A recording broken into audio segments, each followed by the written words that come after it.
दोस्तों, आज हम एक्सप्लेन करने वाले हैं हाल ही में आई मूवी मारिसन को, जो इस समय काफी ज्यादा पॉपुलर हो रही है और ये मूवी आपका दिमाग घुमा देगी। इसलिए वीडियो को भी लाइक कर दीजिए। हम चलिए कहानी शुरू करते हैं। तो कहानी की शुरुआत में हम एक दया नाम के आदमी को देखते हैं, जो हाल ही में जेल से छूटकर बाहर घूम रहा होता है और फिर वो एक मंदिर के बगल में तालाब में नहा रहे आदमी का फोन चुरा कर वहाँ से भाग जाता है। और यहाँ हमें पता चलता है कि दया छोटी मोटी चोरियां करता रहता है, जिस वजह से कई बार पुलिस उसे अरेस्ट कर चुकी है। आगे जाकर वो फोन से सिम वगैरह निकाल देता है और फिर वो टाइम पास करने लगता है। इसके बाद सूरज ढलने पर वो एक मूवी देखने जाता है, पर मूवी उसे अच्छी नहीं लगती, तो वो आधी मूवी छोड़कर ही बाहर आ जाता है। बाहर आने पर वो पार्किंग वाली जगह पर जाता है, जहाँ उसे एक बाइक में चाबी लगी मिलती है। तब वो उस बाइक को वहाँ से चुरा लेता है। फिर थोड़ी दूर आगे जाने के बाद वो बाइक का नंबर प्लेट भी बदल देता है, जिसके बाद वो उसी बाइक से एक नागरकोल नाम के गांव में पहुंचता है,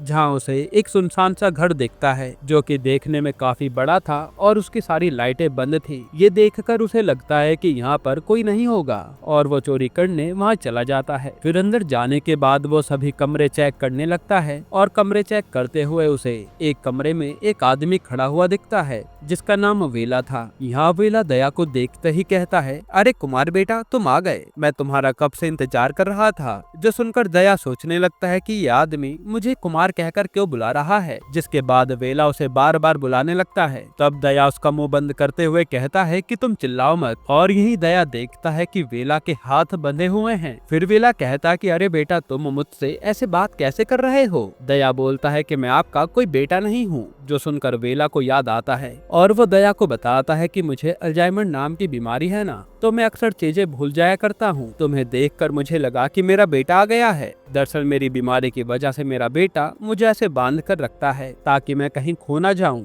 मगर मुझे बाहर घूमना अच्छा लगता है, तो तुम मेरी रस्सी खोल दो। तब दया उसकी बातों को इग्नोर करते हुए घर में सामान ढूंढने लगता है, जिस पर वेला कहता है कि घर में तुम्हें कुछ भी नहीं मिलेगा, सारा पैसा बैंक में है। अगर तुम मेरे हाथ की रस्सी खोलकर मुझे बाहर तक लेकर चलोगे तो मैं तुम्हें एटीएम से 25,000 रूपए निकाल कर दे दूंगा। अभी ऑफर दया को अच्छा लगता है, तो वो भी वेला के हाथ की रस्सी खोलकर उसे एटीएम तक ले जाता है, जहाँ वेला एटीएम में जाकर पैसे निकालने लगता है, मगर वो अपना पिन भूल जाता है। फिर काफी देर याद करने पर उसे अपना पिन याद आता है और वो अपने एटीएम से पैसे निकाल लेता है। वहीं बाहर खड़ा दया एटीएम में झांकने लगता है और उसे वेला के अकाउंट में 25 लाख रुपए पड़े दिखते हैं, जिसे देखकर उसे लालच आ जाता है और वो सोचने लगता है कि अगर मैं इस बुढ़ऊ से 25 लाख रुपए हड़प लूं तो मेरी जिंदगी बन जाएगी। वहीं वेला बाहर निकलकर दया को 25,000 रूपए देकर वहाँ से जाने लगता है। तब दया वेला से पूछता है कि अब आप कहाँ जाओगे, जिस पर वेला कहता है कि पास ही के गांव में मेरी बेटी का घर है, तो मैं वहीं जाऊंगा। दया कहता है कि तो चलिए, मैं आपको बस स्टॉप तक छोड़ देता हूँ, क्योंकि यहाँ पर कोई भी ऑटो नहीं मिलने वाला। फिर ये दोनों बस स्टॉप के लिए निकल जाते हैं। तभी रास्ते में वेला के दिमाग में एक ख्याल आता है और वो कहता है कि अगर मैं अपनी बेटी के पास जाऊंगा तो मेरा बेटा दोबारा से मुझे वहाँ से पकड़ कर ले जा लेगा। इसलिए मैं अपनी बेटी के पास ना जाकर तिरुवनंतपुरम जाऊंगा, जहाँ मेरा बचपन का दोस्त रहता है। तो तुम मुझे तिरुवनंतपुरम की बस में चढ़ा दो। जिस पर दया कहता है कि अरे सर, मैं अभी तो वहीं जा रहा हूँ। अगर आपको दिक्कत ना हो तो जितना बस का किराया होगा उतने का आप मेरी बाइक में पेट्रोल डलवा देना। तब वेला इस बात के लिए मान जाता है और ये दोनों बाइक से ही तिरुवनंतपुरम के लिए निकल जाते हैं। तभी रास्ते में दया वेला से कहता है कि सर, बाइक का पेट्रोल खत्म होने वाला है, आप मुझे पैसे दीजिए, मैं पेट्रोल डलवा लूँ।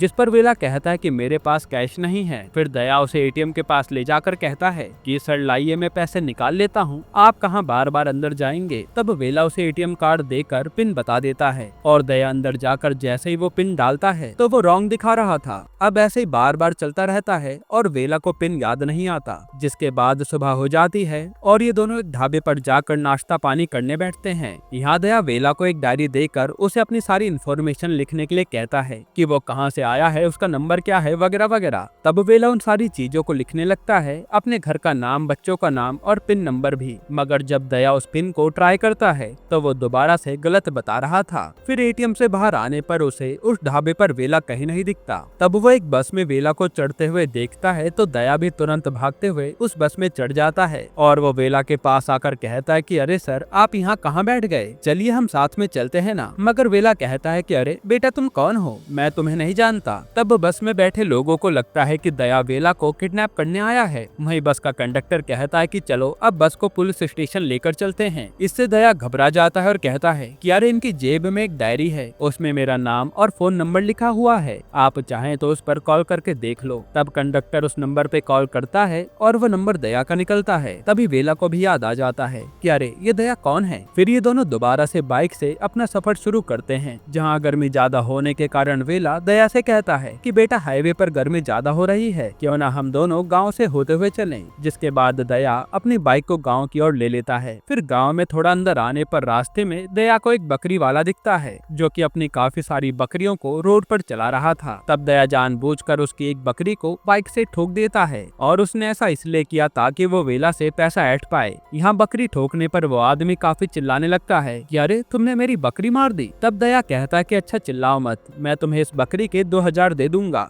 मगर बकरी वाला कहता है कि नहीं नहीं, मुझे 3000 चाहिए। तब वेला दया से कहता है कि बेटा ज्यादा झगड़ा मत करो और इसे पैसा देकर यहाँ से चलो। दया कहता है कि मेरे पास तो पैसे है ही नहीं, लाइए अपना एटीएम कार्ड दीजिए। तब वेला उसे एटीएम कार्ड देता है और पिन भी बताता है और दया तुरंत पास के एटीएम जाकर पैसे निकालने लगता है और इस बार पिन नंबर बिल्कुल सही था। फिर पैसा निकालने के बाद जब दया बैलेंस चेक करता है तो उसमें सिर्फ 8000 रुपए पड़े होते हैं, जो देखकर दया हैरान हो जाता है और वो सोचने लगता है कि अभी तो इसके अकाउंट में 25 लाख रुपए थे, अचानक से ये सारा पैसा कहाँ गया। जिसके बाद दया दुखी मन से वापस आकर उन बकरियों वालों को पैसे देने लगता है और उन्हें झूठ कहता है कि वेला उसके पापा हैं और वो एक पुलिस इंस्पेक्टर है जो छुट्टियां होने पर ये गांव घूमने आया है। तब यहाँ पुलिस वाले का नाम सुनते ही वो गांव वाले घबरा जाते हैं और कहते हैं कि अरे सर कैसी बात कर रहे हो, हम अब आपसे पैसे क्यों लेंगे, आपके पिताजी ने एक अच्छी सी दवाई बताई है जिसे खाकर मेरी बकरी एकदम ठीक हो जाएगी। ये कहकर वो लोग पैसे वापस कर देते हैं। तब वेला 3000 को अपने पर्स में रखने लगता है और दया देखता है कि वेला के पर्स में 2 एटीएम कार्ड हैं, यानी 25 लाख वाला अकाउंट दूसरा है। अब ये देख वेला दोबारा से खुश हो जाता है और दूसरे एटीएम कार्ड के पिन नंबर और एटीएम को पाने के बारे में सोचने लगता है। दूसरी तरफ हम देखते हैं कि थिएटर के बाहर से दया ने जिनकी बाइक चुराई थी वो लोग पुलिस कंप्लेन कर देते हैं और जिनकी बाइक चोरी हुई थी वो किसी नेता का बेटा होता है। यहाँ नेता का नाम सुनते ही पुलिस वाले उसकी बाइक तुरंत ढूंढने लग जाते हैं। जिसके बाद हम दया और वेला को देखते हैं और अब रात हो चुकी थी। यहाँ जिस गांव से ये निकलने वाले थे वेला कहता है कि शायद मैं इस गांव को जानता हूँ, मेरा एक दोस्त यहीं रहता है जिसका नाम सुब्रमण्यम है और वो एक इलेक्ट्रिक डिपार्टमेंट में काम करता है, उसकी 3 बेटियां हैं। तो दया तुम एक काम करो, पास वाली दुकान पर जाकर पता करो कि यहाँ कोई सुब्रमण्यम नाम का आदमी रहता है क्या। तब दया एक पास वाली दुकान पर जाकर पूछने लगता है कि क्या आप सुब्रमण्यम नाम के आदमी को जानते हैं जो इलेक्ट्रिक डिपार्टमेंट में काम करता है और उसकी 3 बेटियां हैं। जिस पर दुकानदार कहता है कि एक आदमी तो है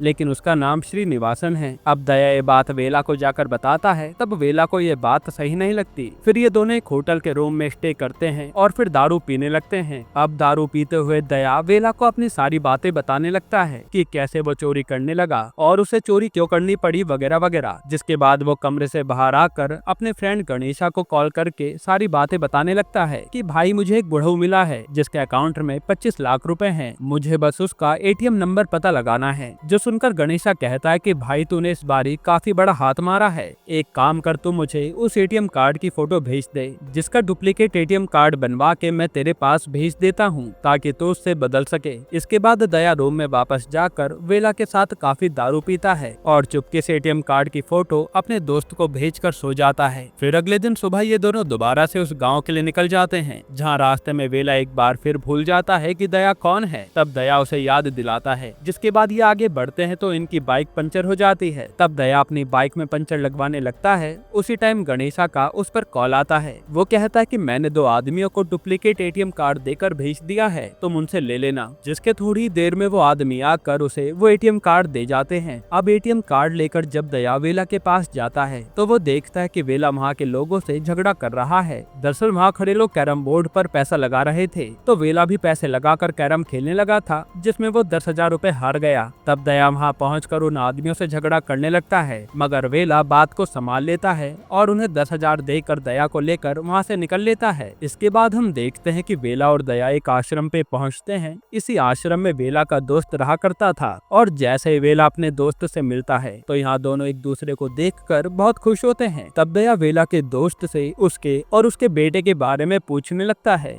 जिसपे वो आदमी कहता है कि वेला का कोई बेटा नहीं है, वेला की बीवी काफी पहले ही मर चुकी है। तब दया कुमार का नाम लेता है। तब वो आदमी बताता है कि कुमार तो मेरे बेटे का नाम है, जिसे वेला ने अपना बेटा समझकर पाला है और पास के गांव में मेरी बेटी भी रहती है। अगर वेला को उससे मिलना है तो तुम उसे ले जा सकते हो। जिसके बाद दया वेला के पास जाकर कहता है कि चलिए सर, अब हमें चलना चाहिए। वेला कहता है कि यार हम इतनी दूर आए हैं तो यहाँ के मंदिर वगैरह भी घूम लेते हैं। जिसके बाद ये दोनों वहाँ के मंदिर जाते हैं और मंदिर के पास एक कमरे में आराम से बैठकर बातें करने लगते हैं। तब वेला दया को बताने लगता है कि दरअसल इस गाँव में मेरा श्रीधर नाम का दोस्त रहता है, जो कि मेरा बचपन का दोस्त था, मगर 17-18 साल की उम्र में मेरा उससे झगड़ा हो गया था और हम दोनों की बातचीत ही बंद हो गई थी। लेकिन अब वो बहुत बड़ा आदमी बन चुका है, उसकी कई सारी कपड़ों की दुकानें हैं, मैं उससे बात करना चाहता हूँ, क्या तुम मुझे उसका नंबर ला कर दे सकते हो? जो सुन के दया कहता है कि ये तो मेरे बाएं हाथ का खेल है, मैं अभी ला कर देता हूँ। इसके बाद वो वहाँ से तुरंत श्रीधर की दुकान पर जाता है और वहाँ से कपड़े खरीदने के बहाने दुकान के स्टाफ से श्रीधर का नंबर ले लेता है। फिर दया वो नंबर लाकर वेला को देता है, जिससे वेला काफी खुश हो जाता है। इसके बाद वो कहता है कि मैं इस नंबर पे बाद में कॉल कर लूंगा। अब दूसरे सीन में हम देखते हैं कि एक फरीदा नाम की पुलिस वाली एक मर्डर केस की जांच कर रही होती है और ये वही घर होता है जहां दया चोरी करने गया था और उसे वहां वेला मिला था। उसी टाइम फरीदा को पता चलता है कि 2 और मर्डर हुए हैं, एक दूसरे गाँव में और एक त्रिवलमपुरम में। और यहाँ त्रिवलमपुरम में जिसका मर्डर हुआ था वो कोई और नहीं बल्कि श्रीधर था।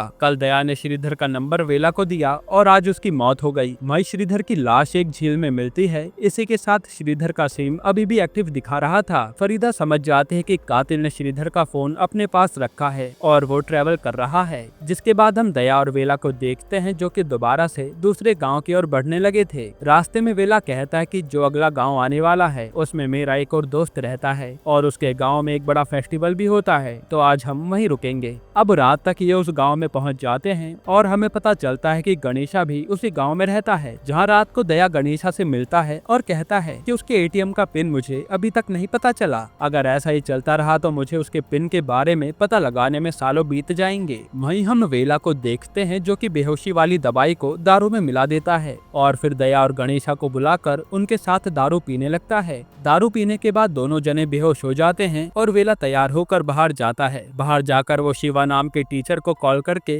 किसी जगह पर मिलने के लिए बुलाता है। शिवा कहता है कि भाई तू है कौन और मैं तुझसे मिलने क्यों आऊं? जिस पर वेला कहता है कि तुम्हें मधुमती तो याद ही होगी। जो सुनकर शिवा हैरान हो जाता है और कहता है कि तुम उसके बारे में कैसे जानते हो? वेला कहता है कि तुम्हारे बारे में मुझे सब पता है और तुम्हारी और मधुमती की वो वीडियो मेरे पास है। अगर तुम नहीं चाहते कि मैं उस वीडियो को तुम्हारी बीवी के पास भेजूं तो तुम मेरी बताई जगह पर आ जाओ। जिसके बाद शिवा एक स्कूल के पास पहुंचता है जहां वेला शिवा को काफी मारता है, यहाँ तक कि वो उसे मार मार कर उसकी जान तक ले लेता है। और यहाँ हमें पता चलता है कि शिवा एक टीचर है और मधुमती उसकी स्टूडेंट थी। शिवा ने मधुमती के साथ जबरदस्ती दुष्कर्म किया था और उसकी वीडियो भी बना ली थी। जिसके बाद वो उसे ब्लैकमेल करके उसके साथ आए दिन अय्याशी करता था। यहाँ तक कि उसने मधुमती के साथ ही नहीं बल्कि उसकी दोस्तों के साथ भी यही सब किया था। और इससे पहले जो 3 लाशें हमें देखने को मिली थी जिसकी अभी जांच चल रही है, उन सबको भी वेला नहीं मारा है, क्योंकि वो लोग भी छोटी बच्चों के साथ दुष्कर्म करते थे और वेला ऐसे ही और भी लोगों को मारने वाला है। वहीं फरीदा को वेला की लोकेशन मिल जाती है, लेकिन जब तक वो स्कूल के पास पहुंचते हैं तब तक वेला वहां से जा चुका था। फिर वेला एक पुल के पास जाकर उस फोन को फेंक देता है और जब अगले दिन गणेशा और दया उठते हैं तो वेला को कमरे में ना देखकर उसे ढूंढने लगते हैं। फिर बाहर थोड़ा ढूंढने पर उन्हें एक जगह पर वेला पड़ा हुआ दिखता है। तब वो वेला को उठाते हैं और पूछते हैं कि तुम यहाँ कैसे आए? जिस पे वेला झूठी कहानी बनाते हुए कहता है कि रात को मैं घूमने के लिए बाहर निकला था और किसी ने मुझ पर हमला करके मेरा फोन छीन लिया और उसके बाद मुझे कुछ भी याद नहीं। जिसके बाद दया उसे आराम करने के लिए कहता है और इसके बाद वो उसे अपने गांव ले जाने लगता है। गांव पहुंचकर दया अपनी माँ से मिलता है तो उसकी माँ उसे देखकर खुश नहीं होती, बल्कि वो तो पूछने लगती है कि अब कौन सा बड़ा कांड करके आया है तू। साथ ही वो वेला को देखकर उसके बारे में पूछती है। दया बताता है कि इनका नाम वेला है और इन्हें भूलने की बीमारी है, मैं इन्हें इनके रिलेटिव के पास छोड़ने जा रहा हूँ। वहीं हम वेला को देखते हैं जो दया के घर में लटकी उसके माँ पापा की फोटो देखने लगता है। तभी वहाँ दया की माँ आती है और कहती है कि ये तो मेरी शादी की फोटो है, आप इसे ऐसे क्यों घूर रहे हैं? जवाब में वेला कहता है कि इसके नीचे 17 अप्रैल लिखा है, इस दिन मेरी शादी हुई थी और इसी दिन मेरी बीवी का बर्थडे भी आता है। फिर वो अपनी बीवी के बारे में बताने लगता है कि हम दोनों ने लव मैरिज की थी और उसने मेरे लिए अपने परिवार वालों को छोड़ दिया था। यहाँ से कहानी फ्लैशबैक में जाती है और हम देख पाते हैं कि वेला की बीवी एक साइकेट्रिस्ट थी और वह बच्चों की काउंसलिंग किया करती थी। एक दिन मधुमती नाम की लड़की उसके पास आती है तो वो उसकी काउंसलिंग करने लगती है, जहाँ वो लड़की काफी रोते हुए बताने लगती है कि शिवा नाम के टीचर ने उसके साथ कैसे दुष्कर्म किया है और उसकी वीडियो बनाकर वो आए दिन उसे ब्लैकमेल करता रहता है। इसके अलावा उस टीचर ने मधुमती के दोस्तों को भी परेशान करना शुरू कर दिया है और उसकी वजह से उसके दोस्तों का भी बुरा हाल हो रखा है। तब वेला की बीवी उसे संभालती है और अगले दिन उसे खबर मिलती है कि मधुमती ने आत्महत्या कर ली है। ये खबर सुनकर तो वेला की बीवी के होश उड़ जाते हैं और कुछ ही दिनों में वो डिप्रेशन में चली जाती है। हालांकि इसी के साथ उन्होंने टीचर पर केस भी फाइल कर दिया था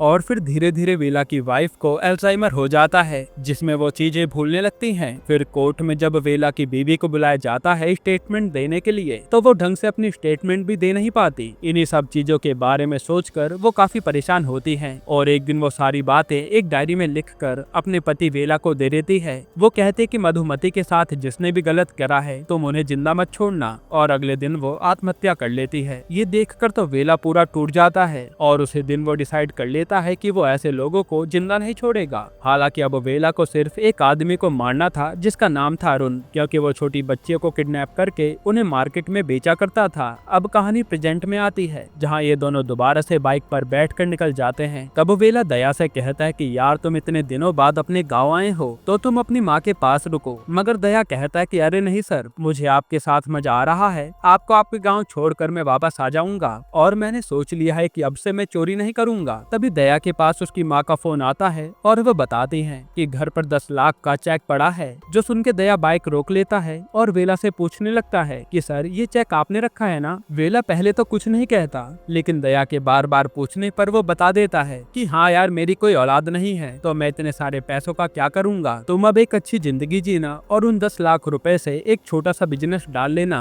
अब ये बातें सुनकर दया काफी खुश हो जाता है। इसके बाद ये दोनों एक होटल में रुकते हैं और यहाँ आने की वजह अरुण होता है, जिसे वेला खत्म करना चाहता था। फिर वेला वॉशरूम में चुपचाप जाकर शिवा के फोन से अरुण को मैसेज करता है कि हेलो मैं शिवा हूँ और मुझे एक अच्छी सी लड़की चाहिए, बताओ मैं कहाँ हूँ। उसी टाइम कमरे के बाहर एक फूड डिलीवरी वाला आता है। तब दया उसे खाने के पैसे देने के लिए वेला का पर्स उठाता है और जैसे वो उसमें से पैसे निकालता है तो काफी सारे सिम कार्ड उसमें से गिर जाते हैं, जिन्हें देखकर दया को वेला पर शक होता है और वो अपने मोबाइल के कैमरे की वीडियो को ऑन करके एक कोने पर रख देता है और कमरे से बाहर चला जाता है। फिर थोड़ी देर बाद वो कमरे के अंदर आता है तो वेला दारू लेकर बैठा होता है। तब वो अपना फोन उठाकर अपने दोस्त से बातें करने के बहाने बाहर आता है और बाहर आकर वो अपने फोन में वीडियो ऑन करके देखता है जिसमें वेला दारू में बेहोशी की दवाई मिला रहा था। ये देखकर दया को समझ आ जाता है कि क्यों वो रोज दारू पीने के बाद तुरंत सो जाता था, यानी इसके बाद ही वेला कहीं बाहर जाता होगा। फिर दया रूम में वापस आता है और वेला का फोन उठाकर चुपचाप वॉशरूम में जाकर अरुण के साथ हुई सारी बातें पढ़ने लगता है और उसमें लिखा था कि मुझे एक लड़की चाहिए और मैं कहाँ हूँ। जिसके बाद वो बाहर आता है और दारू पी के बेहोश होने का नाटक करता है। फिर दया के बेहोश होने पर वेला वहाँ से चला जाता है और दया उसका पीछा करने लगता है। पीछा करते हुए दया सोच रहा था कि मैं तो वेला को कितना अच्छा आदमी समझ रहा था, मगर ये तो कितना घटिया निकला।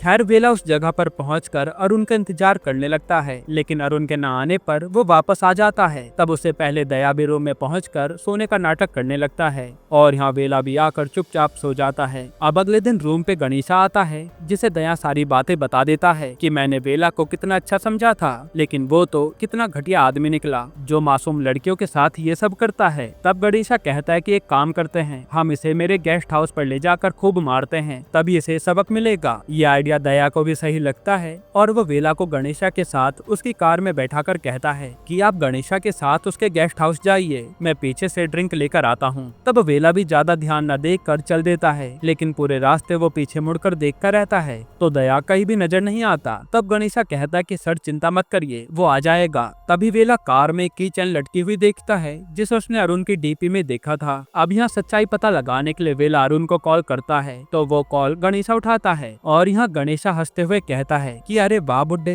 तुमने तो बड़ी जल्दी मुझे पहचान लिया। यहाँ हमें पता चलता है कि गणेशा का दूसरा नाम अरुण है और वही लड़कियों को सप्लाई करता था। फिर गणेशा वेला से कहता है कि तुम मुझे यहाँ मारने आए थे ना, लेकिन अब मैं तुझे मारूंगा। वेला कहता है कि तुम्हारे दोस्त को तुम्हारे बारे में पता है क्या? गणेशा कहता है कि नहीं, मेरा दोस्त तो बस छोटी मोटी चोरियां करता है, उसे मेरे काम के बारे में कुछ नहीं पता, बल्कि वो तो तुम्हें गलत आदमी समझ रहा है कि तुम लड़कियों के साथ दुष्कर्म करते हो। ये कहकर गणेशा हंसने लगता है, लेकिन वेला तो उस पर हमला कर देता है और यहाँ लड़ाई शुरू हो जाती है। तब यहाँ गणेशा वेला पर भारी पड़ता है और उसका मुंह बांधकर उसे बैठा देता है। तभी वहाँ पर दया आता है और गणेशा कहता है कि अब इस आदमी का क्या करना है। दया वेला के पास जाकर उसके हाथ पैर खोल देता है और यहाँ हमें हल्का सा फ्लैशबैक दिखाया जाता है, जहाँ जब वेला कार से उतर रहा था तब उसने दया को कॉल कर दिया था और दया ने इन दोनों की सारी बातें सुन ली थी। यानी दया को गणेशा की सारी सच्चाई पता थी, तो वो गणेशा से लड़ने लगता है। तभी इसी बीच वेला आ जाता है और वो गणेशा को जान से मार देता है। फिर थोड़ी देर में वहाँ पुलिस भी आ जाती है, जो वेला और दया को अरेस्ट कर लेती है। फिर इन दोनों को कोर्ट में पेश किया जाता है, जहाँ वेला सारी सच्चाई बता देता है और कहता है कि मैंने सिर्फ उन्हीं लोगों को मारा है जो कि छोटी बच्चियों के साथ गलत काम करते थे। तब जज इस केस को आगे पोस्टपोन कर देते हैं, ये कहकर कि तुमने गुनहगारों को मारा है,